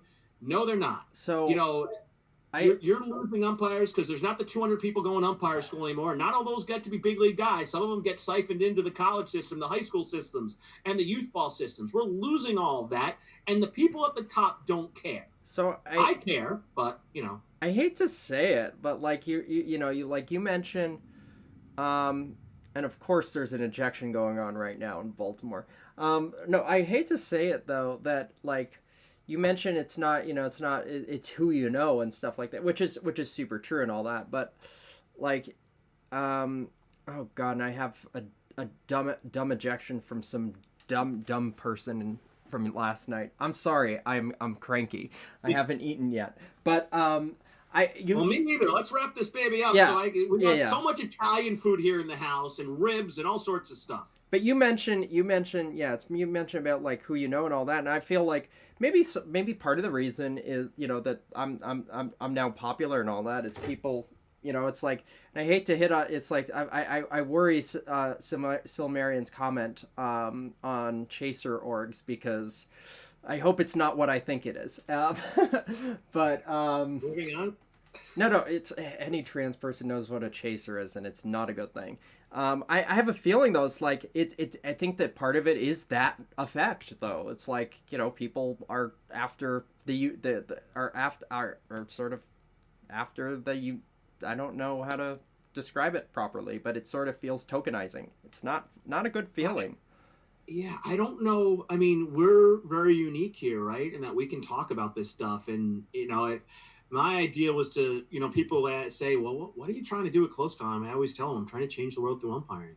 And they think, boy, you're crazy. And I go, yeah, but how else am I going to do it? I can't change the world through, political sphere. I can't do it. The only way that we can do it is through the avenue we know how. And just promoting this website for a second, when you think about the things that we've done here, the challenge system comes from our website. That's something that we created. They took word for word out of our. I think they changed one word. So, it was really what we're trying to tell you is that find a niche, create your own world, create your own path, and man, you can do amazing things. And if everybody just creates their own path, write yourself into somebody's script. It's a fantastic way to live, and that hopefully, what we're doing here, Linz, is helping to change umpiring for the better. Totally. That's the idea. John asked if I saw the ejection from Kansas City Royals manager Quatraro. Is that the video that I did like 2 days ago? Who knows? I hope there's not a new one. But if so, yeah. I broke it down. I broke it down to the replay to be like, hey, obstruction is not exactly as obstruction, runner's lane. People think just because something looks bad, it is bad, and it's like they say the same thing about traveling in basketball, but traveling doesn't get called as much as those do. But traveling never gets called anymore. I can tell you, as some of the broadcast on the D1 level, a lot of it depends on where you are that day. But when we were on the West Coast this year, there's nobody that calls traveling. Yeah. Nobody. So, no, I'll have to look at this Stubbs play because it sounds dumb. But as we wrap up here, it's like, we there's a lot of things that we're hitting on, from the gambling aspect to this complaint about discrimination, wrongful termination, all that. to just the the idea of how the systems in not just baseball but a lot of the sports on advancement and getting people in the league work. A lot of times they'll just like be like, oh, I like you, I want you in the league, and then that's the person that gets fast tracked or whatever, or sort of preferred. It's just how the world seems to work these days. And yeah. Hal Lanier said to me one time, he said, Tim, you're 20 years too late. He's like, they used to like short, fat guys, but now they like tall, thin guys. I always remember that because Hal was in the big leagues as a manager in the National League. And you go look back then, everybody was short and fat, right? Just about. Lee Wire was tall. A couple guys were tall and thin, Doug Harvey. But, I'm sure Bob Davidson might argue that a little bit, Greg Bonet. But I don't think anybody was calling Bob fat when he was a young umpire. But, there's a lot of truth to that, right? It's trends. You've got to hit the trend at the right time. Yeah. The Jordan Baker, Nate Tomlinson, tall, thin, Clint Vondrack, Ryan Wills. And I think also they're looking for they're really looking for some good people too. I think they've hired some really good human beings over the last few years. And with everything that's going on, there's nothing wrong if the choice is between this umpire whose ability is about here and this ability is here, but this person is just the kind of person, that would, the John Tumpane type that would talk somebody out of doing something terrible, right? The Jim Joyce that can save somebody's life. Those are the kind of people that you remember. Those are the legacies. We're still talking about those stories, right? The people that are giving money to the minor league umpires when they show up and putting it in their locker and they don't even know they did it. That's a Bob Davidson story, right? I think Fonzie was doing the same thing, right? So, those you want good people in these positions, and hopefully at the big league level they're sorting that out, and I think they are. But you'd like that pool to be a little greater in a lot of respects, right? You like it more a greater pool. Maybe you're looking at people for more than 90 minutes. And making your character judgments on them. Maybe you're talking to them. And that's, God, Lindsay, that's a process that I'd love to be a part of because, having been part of that process on the front lines as far as indie ball, I think that good umpires that are good people can be created, if they have the desire and want to learn. Mm-hmm. And those are the people you've got to find. And they're on every side. Every side. Black, white, brown, female, it doesn't matter. Everybody, there are people that you can find that want to learn, period. So. Yeah. Well, I'm going to get to work. Oh, you got work to do. Okay. I'm going to go back to eating. Well, I'm going to eat breakfast and then I'm going to get to work. So we have this apparently there was a strike zone ejection yesterday. I don't know. Huh. That like late last night after I was like already going to bed, and it's like, can you guys act like not morons for 5 seconds? I'm sorry. Speaking on a good tone, and I'm going to leave you at this. I know a handful of people have reached out, and it's been about 4, so it's not like 50 people have reached out. Said, where's the next teachable moment? Why aren't the teachable moments coming? They are coming, okay? I'm busy. Lindsay's busy.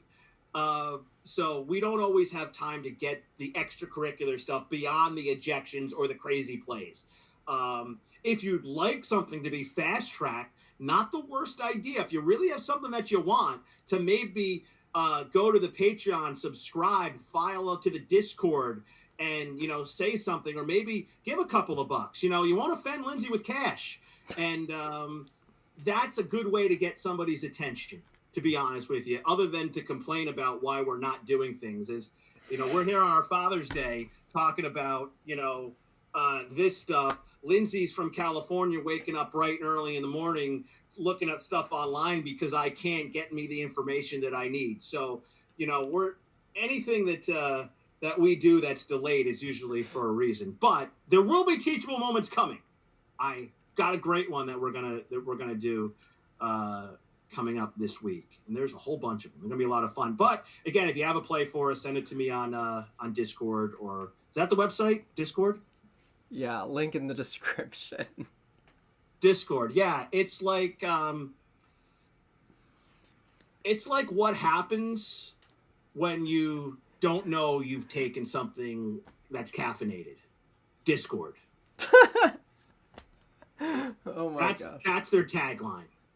Yeah, I'm just trying to write a response. Why is everybody talking so fast? And then you write something, and then it really has nothing. It's like you're having 6 different conversations. But once you get the handle of it, you'll want to leave immediately. Yeah, don't get into it. I'm in a bigger server that just I can't keep up with that stuff. It's for people that are not almost 50.